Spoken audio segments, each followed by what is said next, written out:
Բարև բոլորին, ես Աշոտն եմ Revamp Hospitality-ից և այսօր միասին անելու ենք մի հետաքրքիր վարություն։ Միասին գնալու ենք Airbnb և որոնման արդյունքների ամենավերջին լիստինգն ենք ընտրելու և կատարելու ենք որակական վերլուծություն տվյալ լիստինգի։ Եկեք սկսենք։ Ընտրենք Երևան, ընտրենք սեպտեմբեր, ինչի սեպտեմբեր, որովհետև որոնման արդյունքները ավելի շատ հասանելի լիստինգներ ցույց կտա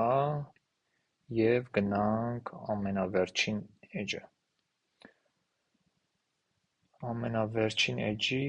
ամենավերջին լիստինգը ընտրենք, մինչև անցնելը լիստինգին, սովորաբար հյուրերը, հաճախորդները որոնման արդյունքների երրորդ, չորրորդ էջից են կողմ չեն անցնում և հատկապես դրա համար շատ կարևոր է, որպեսզի լիստինգը հայտնվի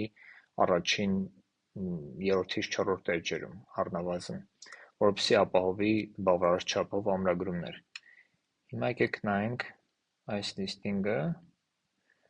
Սկսենք ամենասկզբից, վերնագրից, Airbnb-ն ունի վերնագրի համար նախատեսված 50 նիշից չանցնող տեղ, հնարավորություն և այս դեպքում շատ կարևոր է, որպեսզի վերնագիրը տա մաքսիմալ, օպտիմալ ինֆորմացիա տվյալ լիստինգի մասին։ Շատ խորհուրդ է տրվում, որպեսզի վերնագրում ներառվի լոկացիայի տեղանքի հետ կապված ինֆորմացիա, որը որ շատ կարևոր է, ենթադրենք քաղաքի կենտրոնում, close to city center կամ մեկ այլ տեղանքի մոտ լինի, այս դեպքում նշված է փողոցի անունը, որը որ շատ լավ է և նաև խորհուրդ է տրվում, որպեսզի ավելացվի ամենիթիների մասին ինֆորմացիա, որը որ ենթադրենք, եթե տունը ունի լողավազան կամ ունի մեկ այլ կարևոր amenity, այդ դեպքում շատ խորհուրդ է տրվում, որպեսզի հենց վերնագրում այդ ամեն ինչ նշվի, որովհետև եթե հետ գանք ստեղ վերնագրերը շատ հաճախ կարող են հենց հյուրին և հաճախորդին գրավել։ Հիմա հետ գնանք ստեղ վերնագիրը ինքը երևի կարևոր պայման որպես նշված է Սարյան փողոցի մոտ լինելը, որը որ կարևոր է։ Հիմա անցնենք ֆոտոներին, լուսանկարները ինքը լիստինգը իրենով և տունը բավականին նոր, վերանորոգված, հարմարավետ տեսք ունի, բայց նկարները լրացուցիչ մշակման կարիք ունեն, որովհետև չեմ կարծում, թե պրոֆեսիոնալ մշակված են նկարները, որովհետև լուսավորության և ավելի շատ մանր դետալների, գույների պակաս հաստատ զգացվում է և ստեղ շատ խորհուրդ կտայի, որպեսզի ավելանային ինչ-որ դետալներ, հատկապես գույներ ավելանային նկարների մեջ։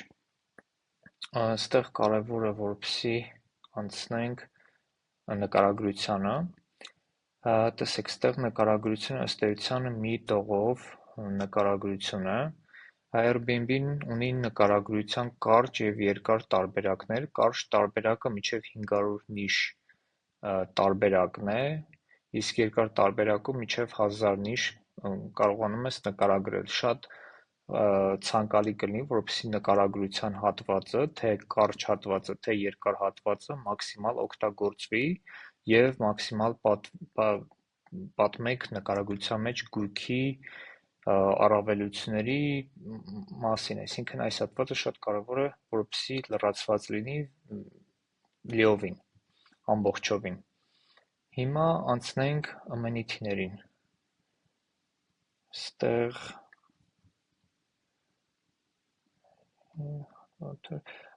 նայեք, շատ կարևոր մաս կա ստեղ, օրինակ նայեք essentials նշված է, որ չի տրամադրվում, իսկ essentials-ի մեջ Airbnb-ն դնում է այդ սպիտակեղեն սրբիչներ, այդ ամենակարևոր բազային պարագաները, այս դեպքում նկարներում նույնիսկ երևում է, որ տանտերը, սեփականատերը այս ամեն ինչը տրամադրում է, հետևաբար ստեղ պետք է ինքը գիծ քաշած չլինի, այսինքն պետք է ինքը նշված լինի, որ տրամադրվում է, նույնը վերաբերում է նաև հիթինգին, այսինքն հիթինգին այդ ջեռուցմանն է վերաբերում, ստեղ նույնպես ջեռուցումը պետք է նշված լինի, որ կա, եւ նաև վերաբերում է տաք ջրին, այսինքն ստեղ առնվազն ունենք 3 ամենիթի, որը որ նշված է, որ չկա, բայց իրականում նույնիսկ նկարներից նայելով կարող ենք եզրահանգել, որ կա։ Եվ նաև ընդհանուր ամենիթների ցուցակը ամենայն հավանականությամբ մինչև վերջը լրացված չի, որովհետև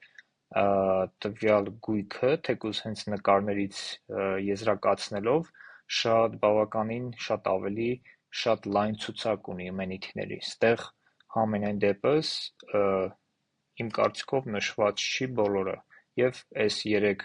ամենիթների տեսակները նշված է, որ չկա գույքում, չի տրամադրվում, բայց իրականում տրամադրվում է։ Հետևաբար այս հատվածը նույնպես ցանկալի կլինի, որպեսզի լրացվի մինչև վերջ։ Եվ անցնենք ռիվյուները, շատ հետաքրքիր է, որ շատ լավ ռիվյուներ կան, ինչը շատ գովելի է, եւ նման ռիվյուների քանակ եւ որակ պահպանելու դեպքում լիստինգը նաև կստանա guest favorite նշանը եւ ինչպես հասկացա տվյալ հոստը նաև super host-ը, որ շատ կարևոր է։ Ստեղ այս հատվածում կավելացնեի նաև հոստի մասին ինֆորմացիա, այսինքն մաքսիմալ ինֆորմացիա, որը որ կպատմի հոստի կամ կազմակերպության անհատի մասին, ինչը շատ կարևոր է, երբ որ հյուրերը կատարում են վերջնական որոշում տվյալ գույքը վերցնելու, ամրագրելու կամ չամրագրելու հարցում։ Եթե սենց ամփոփելու լինենք, գույքի հետ կապված վերնագիր միանշանակ կարիք կա վերանայելու, օպտիմալ ձևով